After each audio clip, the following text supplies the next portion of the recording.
Here's my audience for my speech. Oh my gosh. I didn't know you. Let's see here. And there's one. And there's two. There's three. 4, 5.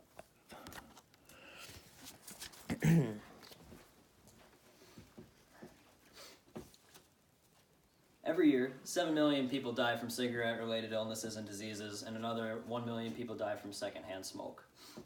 About 22% of the world smokes today, and according to the World Health Organization, the increase in medical knowledge, taxes on cigarettes, negative advertisements, and warning pictures on cigarette packs have led to the decrease of people smoking. With more people quitting, they need better ways to quit than over-the-counter things such as patches, gum, and prescriptions from their doctors. About 4 years ago, I quit smoking cigarettes with the help of an electronic cigarette. Since then, I have saved almost $8,000, I've avoided nearly 20,000 cigarettes, and I have won back 77 days on my life. Electronic cigarettes are a safe and successful smoking cessation tool.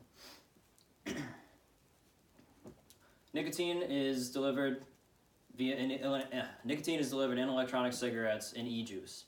E-juice is comprised of propylene glycol, vegetable glycerin, flavorings that are approved by the USDA or other countries' associations, and nicotine, all of which are not harmful to inhale. Positives that the United Kingdom Cancer Society has found is that there's a 99.5% reduction in cancer potencies in electronic cigarette use. After 2 weeks of using an electronic cigarette, the person regains their sense of smell and taste. The National Institute of Occupational Safety and Health found that there are no secondhand aerosols found in electronic juice vapor. E-cigarettes give a person no plaque, meaning that the cilia in their lungs are able to perform as they do for a person who doesn't smoke.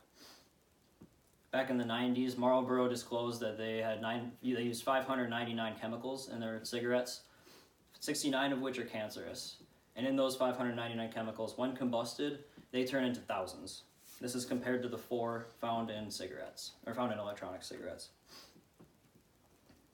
Now, the main risk from e-cigarette use is from nicotine. Nicotine ingestion can lead to hypertension, vasoconstriction, and addiction. Another large risk is from explosions. Now, you've heard about explosions in the news regarding e-cigs, and that's from people not properly taking care of their batteries. If somebody doesn't overcharge their batteries and keeps their wraps on their batteries in good condition, your electronic cigarette will not explode.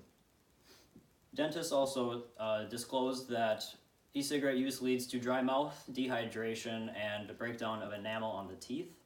These can all be avoided easily by drinking water and brushing one's teeth.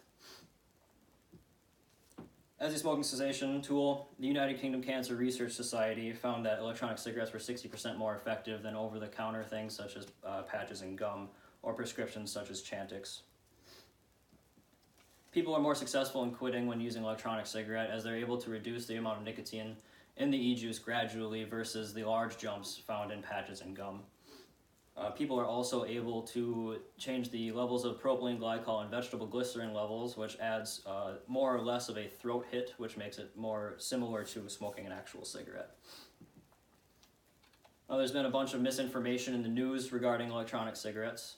The media uses words with negative connotations such as epidemic and the word toxins or toxic in their headlines.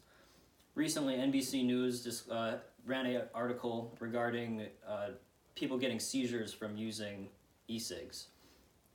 Now, in the article, they stated that the seizures were caused by nicotine poisoning. Nicotine poisoning is caused by the ingestion of too much nicotine, either by mouth or the abuse of patches or gum. That just does not happen with the regular use of an electronic cigarette. Another large topic storyline that went around was that people who use electronic cigarettes get popcorn lung. Now, this is found to be only when e-juices had the ingredients diacetyl, acetylpropionyl, or acetone. Somebody who works in a butter popcorn factory or smoke cigarettes is at much higher risk of getting popcorn lung than somebody who uses an electronic cigarette.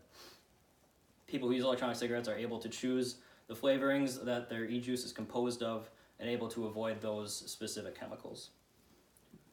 One more topic that the news had covered in the past few years was the inhalation of formaldehydes from electronic cigarettes.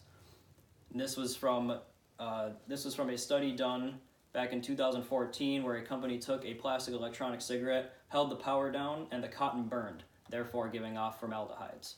I can promise you that if you inhale burning cotton, it does not taste good, and it does not happen nearly ever when using an electronic cigarette. So please do your research before believing in what the media is telling you. Now, despite some of the risks that I've talked about, electronic cigarettes are a great and effective smoking cessation tool. They're 60% more effective, with a better ability to taper than other smoking cessation tools like patches and gum. They're much healthier for you than cigarettes. They're 99.5% less able to give you cancer. Going forward, much more research is needed on the long-term effects of e-cig use, especially nicotine and its causing of hypertension. And we'll see where that takes us. Thank you. And they're still here.